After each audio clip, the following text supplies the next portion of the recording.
TR. பாலுவுக்கு சொந்தமான மதுபான ஆலையில் லஞ்ச ஒழிப்புத்துறையினர் சோதனை மேற்கொண்டுள்ளனர்.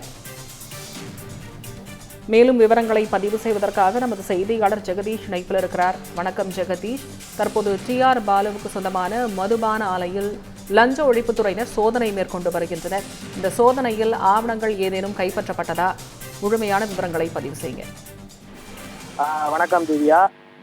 திருவாரூர் மாவட்டம் மன்னார்குடி அருகே உள்ள கர்ணாவூர் பகுதியில் திமுக பொருளாளர் டி.ஆர். பாலுக்கு சொந்தமான கோல்டன் வாஷ் தனியார் மதுபான தயாரிப்பு ஆலை ஒன்று இருந்துட்டு இருக்கு.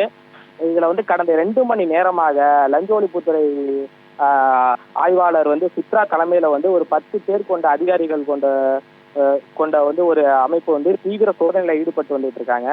இந்த மதுபான ஆலையில தயாரிக்கப்படும் மதுபானங்களோட விவரம் மற்றும் எந்த வகையில மதுபானங்கள் தயாரிக்கப்பட்டு வந்துட்டு இருக்காங்க, தயாரிக்கப்படும் மதுபானோட விலை விவரம் மற்றும் கொள்முதல் செய்யப்படுற விவரம் மற்றும் எங்கெங்க இது டிஸ்ட்ரிபியூட் ஆகுது அதோட விவரம் மற்றும் அதோட ரசீதிகள் எல்லாம் மற்றபடி முக்கியமான ரசீதி மற்றும் அதோட முக்கியமான ஆவணங்கள் எல்லாத்தையும் தீவிரமாக சோதனை செஞ்சுட்டு வந்துட்டு இருக்காங்க.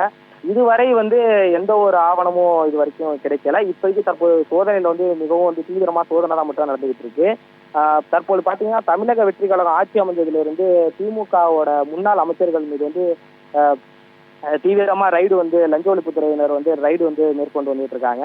அதே போல செந்தில் பாலாஜி, ஏவா வேலூர் ஆகியோரை தொடர்ந்து இப்பொழுது மன்னார்குடியில திமுகவோட முன்னாள் மத்திய அமைச்சர் டி.ஆர். பாலுவை குறிவச்சு ரைடு நடந்துகிட்டு இருக்கு. இது திமுக வட்டாரத்துல மிகப்பெரிய அதிர்ச்சியை நிலவிட்டு இருக்கு திவ்யா. விவரங்களுக்கு நன்றி ஜெகதீசன்.